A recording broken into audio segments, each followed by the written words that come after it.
മുല്ലപ്പള്ളി രാമചന്ദ്രൻ വീണ്ടും മത്സരത്തിന്. കോഴിക്കോട് ജില്ലയിലെ കൊയിലാണ്ടിയും നാദാപുരവുമാണ് പരിഗണനയിലുള്ളത്. കൊയിലാണ്ടി സീറ്റിൽ DCC പ്രസിഡന്റ് പ്രവീൺ കുമാറും താൽപര്യം പ്രകടിപ്പിച്ചിട്ടുണ്ട്. എന്നാൽ മത്സരിക്കുന്നുവെങ്കിൽ കൊയിലാണ്ടിയിൽ മാത്രമാകുമെന്നാണ് മുല്ലപ്പള്ളി രാമചന്ദ്രന്റെ നിലപാട്. നോക്കാം എന്തായിരിക്കും സംഭവിക്കുക എന്ന വിശദാംശങ്ങളിലേക്ക് കടക്കുന്നു. അർജുൻ കല്യാട് ചേരുന്നു. അർജുൻ, അങ്ങനെ പാർട്ടിയുടെ മുതിർന്ന നേതാവ് വീണ്ടും മത്സരിക്കുമെന്ന് തന്നെയാണ് മനസ്സിലാക്കുന്നത്. അതിൽ നാദാപുരത്ത് മുല്ലപ്പള്ളി മത്സരിക്കുകയാണെങ്കിൽ ഈ മുസ്ലിം ഈഴവ വോട്ടുകളൊക്കെ കോൺഗ്രസിന് ലഭിക്കുമെന്ന് പാർട്ടിയുടെ ഒരു ആഗ്രഹം. പക്ഷേ കൊയിലാണ്ടിയിലാണെങ്കിൽ ഓക്കെ, മറ്റെവിടെയും ഓക്കെ അല്ല എന്നാണോ മുല്ലപ്പള്ളിയുടെ നിലപാട്? എന്തായിരിക്കും സംഭവിക്കുക? ഈ മണ്ഡലം സംബന്ധിച്ച ഒരു സ്ഥിരീകരണം അത് അടുത്തു തന്നെ വരുമെന്ന് നമുക്ക് പ്രതീക്ഷിക്കാം, അല്ലേ?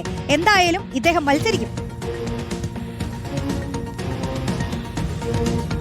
റോഷ്നി, തീർച്ചയായും അത് തന്നെയാണ്. എന്തായാലും മുല്ലപ്പള്ളി മത്സരത്തിന് തന്നെ ഇറങ്ങുകയാണ്. മുതിർന്ന നേതാക്കളോടൊപ്പം തന്നെ യുവാക്കളെയും എല്ലാം തന്നെ കളത്തിലിറക്കിക്കൊണ്ട് വലിയ ഒരു മുന്നേറ്റം സംസ്ഥാനത്താകെ ഉണ്ടാക്കുക എന്നതാണ് കോൺഗ്രസ് ലക്ഷ്യം വെക്കുന്നത്.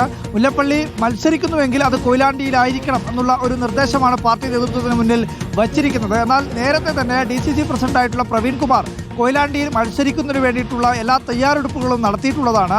അപ്പോൾ സ്വാഭാവികമായും കൊയിലാണ്ടിക്ക് വേണ്ടി മുല്ലപ്പള്ളി വാശി പിടിച്ചു കഴിഞ്ഞാൽ പിന്നീട് പ്രവീൺ കുമാറിൻ്റെ കാര്യത്തിൽ ഒരു തൃശങ്കുവിലേക്ക് കാര്യങ്ങൾ എത്തും. അതുകൊണ്ട് തന്നെ മുല്ലപ്പള്ളിയെ നാദാപുരത്ത് മത്സരിച്ചു കഴിഞ്ഞാൽ ആ സീറ്റും അതുപോലെ തന്നെ പ്രവീൺ കുമാർ കൊയിലാണ്ടിയിൽ മത്സരിച്ച ആ സീറ്റും UDFന് അനുകൂലമായി വരും. അതായത് 2 സീറ്റുകൾ എന്തായാലും ഇവർ രണ്ടുപേരും മത്സരിച്ചാൽ ലഭിക്കും. നാദാപുരത്ത് മുല്ലപ്പള്ളിയും കൊയിലാണ്ടിയിൽ പ്രവീൺ കുമാറും 2 MLA പാർട്ടിക്കുണ്ടാവും എന്നുള്ളതാണ് കണക്കൂട്ടൽ. പക്ഷേ മുല്ലപ്പള്ളി ഒരു വാശിയിലാണ് ഇപ്പോൾ ഉള്ളത്. കൊയിലാണ്ടിയിൽ അല്ലെങ്കിൽ താൻ മത്സരത്തിനില്ല എന്നുള്ളതാണ് മുല്ലപ്പള്ളി സ്വീകരിച്ചിരിക്കുന്ന നിലപാട്. എന്നാൽ പാർട്ടി നേതൃത്വം മുല്ലപ്പള്ളിയെ അനുനയിപ്പിക്കാൻ വേണ്ടി കഴിയും, മുതിർന്ന നേതാക്കൾ ഉൾപ്പെടെ മുല്ലപ്പള്ളിയോട് സംസാരിച്ച് അനുനയിപ്പിക്കാൻ വേണ്ടി കഴിയും എന്നുള്ള ഒരു വിശ്വാസവും ആത്മവിശ്വാസവും ഒക്കെ ജില്ലാ നേതൃത്വത്തിന് DCC നേതൃത്വത്തിന് ഉണ്ട് എന്നുള്ള കാര്യം കൂടി മനസ്സിലാക്കുന്നുണ്ട്. എന്തായാലും മുല്ലപ്പള്ളി മത്സരിക്കാൻ തന്നെ കളത്തിലേക്ക് ഇറങ്ങുകയാണ്. പക്ഷേ അത് ഏത് മണ്ഡലത്തിലായിരിക്കും എന്ന് അറിയാൻ വേണ്ടി അല്പം കൂടി നമ്മൾ കാത്തിരിക്കേണ്ടതുണ്ട്.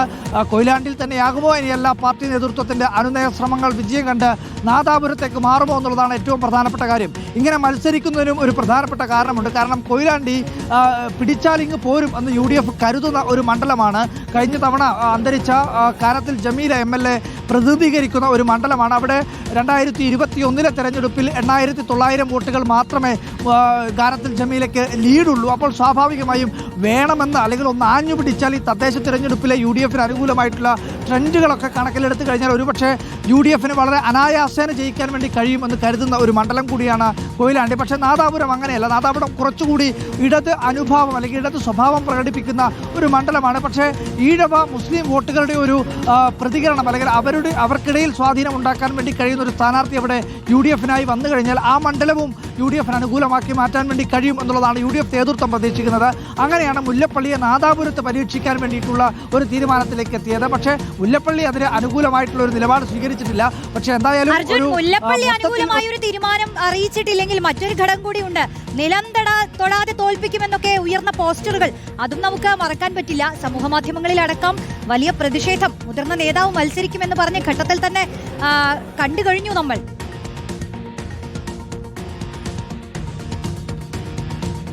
റോഷ്നി, അത്തരം പോസ്റ്ററുകളെല്ലാം തന്നെ പാർട്ടി DCC അധ്യക്ഷൻ ഉൾപ്പെടെ കഴിഞ്ഞ ദിവസം തള്ളിയതാണ്. മുല്ലപ്പള്ളി രാമചന്ദ്രന് പരിപൂർണമായിട്ടുള്ള പിന്തുണയാണ് DCC പ്രസിഡന്റ് ഉൾപ്പെടെ പ്രവീൺ കുമാർ ഉൾപ്പെടെ വ്യക്തമാക്കിയിട്ടുള്ളത്. അത്തരം ചില പ്രശ്നങ്ങൾ കോൺഗ്രസിന്റെ ഭാഗമായി നിൽക്കുമ്പോൾ പലപ്പോഴായി അത്തരം ചില പോസ്റ്റർ ഒട്ടിക്കലുകളും ചില പ്രതികരണങ്ങളും ഒക്കെ ഉണ്ടാവുന്നത് സ്വാഭാവികമാണ്. പക്ഷേ എന്തായാലും മുല്ലപ്പള്ളിയെ കളത്തിലിറക്കാൻ ഇത്തരം പോസ്റ്ററുകൾ കൊണ്ടൊന്നും തന്നെ മുല്ലപ്പള്ളിയുടെ സ്ഥാനാർത്ഥിത്വത്തിന് പുറമേൽപ്പിക്കാൻ വേണ്ടി കഴിയുന്നില്ല എന്നുള്ളതാണ് ഏറ്റവും പ്രധാനപ്പെട്ട കാര്യം.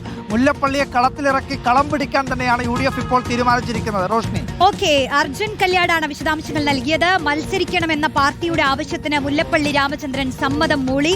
അതിനിപ്പോൾ നാദാപുരത്തോ കൊയിലാണ്ടിയിലോ ഏത് മണ്ഡലത്തിലായിരിക്കുമെന്ന കാര്യം മാത്രമേ അറിയാനുള്ളൂ. അത്തരം കാര്യങ്ങളൊക്കെ നമുക്ക് വരും ദിവസങ്ങളിൽ അറിയുമെന്ന് പ്രതീക്ഷിക്കുകയാണ്. എന്തായാലും സ്ഥാനാർത്ഥി പ്രഖ്യാപനം തന്നെ ഉടൻ ഉണ്ടാകുമെന്നാണല്ലോ, അതും നമുക്കറിയാം UDFൽ.